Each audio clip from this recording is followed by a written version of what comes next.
আসসালামু আলাইকুম সুপ্রিয় দর্শক, আপনাদের মাঝে চলে আসছে আমি মঙ্গল গ্রহের মফিজউদ্দিন নতুন আরো একখানা বাস দেওয়া ভিডিও নিয়ে। টান টান উত্তেজনার পর আবারও শুরু হয়েছে আইপিএল এর নিলাম। আর এই নিলামে যে কত কোটি কোটি টাকার প্লেয়ার কেনা হয় আপনারা ধারণাও করতে পারবেন না। ধারণা করবেন কিভাবে? যখন একটা প্লেয়ার নিলামে তোলা হয় তারপরে সেই প্লেয়ারকে নিজেকে দলে টানার জন্য লাখ থেকে সেই প্লেয়ারকে কোটি টাকা দিয়ে কিনে নেওয়া হয়, শুধুমাত্র তাদের টিমটাকে অনেক শক্তিশালী করবে অন্য টিমের থেকে। তাছাড়া আর একটা কারণেও প্লেয়ার কেনে, শুধুমাত্র ওইসব প্লেয়ারকে পানি টেনে খাওয়ানোর জন্য তারা লাখ টাকাও খরচ করে। আর এই লাখ টাকা থেকে কোটি টাকা খরচ করা আমার নামই হচ্ছে আইপিএল। আর এই আইপিএল সারা বিশ্বের 1 নাম্বার প্রিমিয়ার লিগ। আর এই 1 নাম্বার প্রিমিয়ার লিগ হওয়ার কারণে কত হাজার হাজার প্লেয়ার যে আশায় থাকে যে তাদের নাম আইপিএল নিলামে উঠবে, কিন্তু কারোর কপাল ভালো কারোর কপাল খারাপ। কারণ যেসব প্লেয়ারের নাম নিলামে উঠে যদি কোনো দলের ভালো লাগে সেই প্লেয়ারটা কেনে, যদি না ভালো লাগে সেই প্লেয়ার বাদ। আবার এমনও আছে যে নিলামের লিস্টে প্লেয়ারের নাম আছে কিন্তু সেই সব প্লেয়ারের নামও উঠায় না। যেমন বাংলাদেশের প্লেয়াররা 2 জনের নাম উঠাইছে আর বাকি কয়জনের নামই উঠায় নাই। আর যে 2 জনের নাম উঠাইছে ওই 2 জনের কোনো দলই পায় নাই, কারণ তাদের পছন্দ হয় নাই। কিন্তু আমি একটা জিনিস চিন্তা করে বাঁচতেছি না যে তাদের তো আইপিএল খেলার অভিজ্ঞতা আছে, তারপরেও তারা কোনো দল পাইলো না কেন?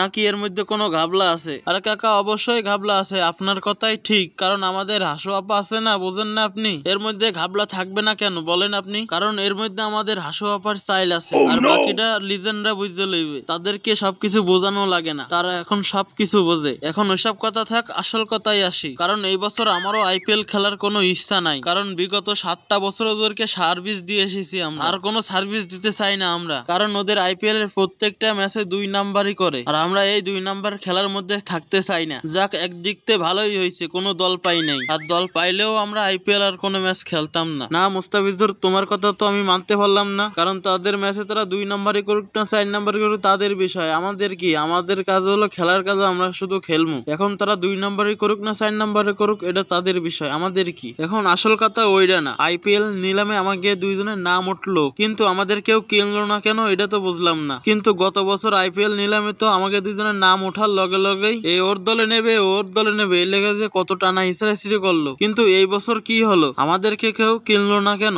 আমরা তো কোনো অন্যায় করিনি, তাহলে আমাদেরকে কিনলো না কেন? সমস্যা নাই, খেলবো না তোমাদের আইপিএল। অভিশাপ লাগবে তোদের আইপিএল এ, সেই সাথে সাথে ঠাডা পড়বে তোদের আইপিএল এ। তোদের চেয়েও ভালো আমাদের বাংলাদেশের প্রিমিয়ার লিগ বিপিএল। কারো মনে কষ্ট দেয় না বেটা, সবাই মিলেমিশে খেলি। আর তোদের আইপিএল কে অভিশাপ দিলাম আমি যে তোদের আইপিএল এর চেয়ে আমাদের বিপিএল অনেক এগিয়ে যাবে। আবার মনে করিস না যে আমরা আবার অহংকার করতেছি, আমরা তোমাদের মতো অহংকার করি না। আরে ভাই, আপনিও তো ফালতু বকেন কেন? আমার যেরকম ভাল লাগে না আমি খেলবো না আর আইপিএল, আর যদি কোটি কোটি টাকাও দেয় তাও যাবো না আইপিএল খেলতে। হ্যাঁ বেটা, আমিও যাবো না আর আইপিএল খেলতে। আর আমার মন থেকে মুছে এলাইতেছি আইপিএল নাম। এখন আইপিএল এর ভালো ভালো টুর্নামেন্ট খেলে আমি এখন, যেমন এখন আমি খেলতে আছি আবুধাবি টি10 লিগ। আইপিএল এর অনেক শতগুণে ভালো। আর আজকে আমি শপথ নিলাম আইপিএল আর খেলবো না। তো সুপ্রিয় দর্শক, ভিডিওটা আজ এই পর্যন্ত। কি যদি ভালো লাগে তাহলে লাইক করুন, কমেন্ট করুন। পরবর্তীতে আরো মজার মজার ডাইভিং ভিডিও পেতে চ্যানেলটিকে সাবস্ক্রাইব করে রাখুন। তো আজকের ভিডিওটা এই পর্যন্ত। কি, আল্লাহ হাফেজ।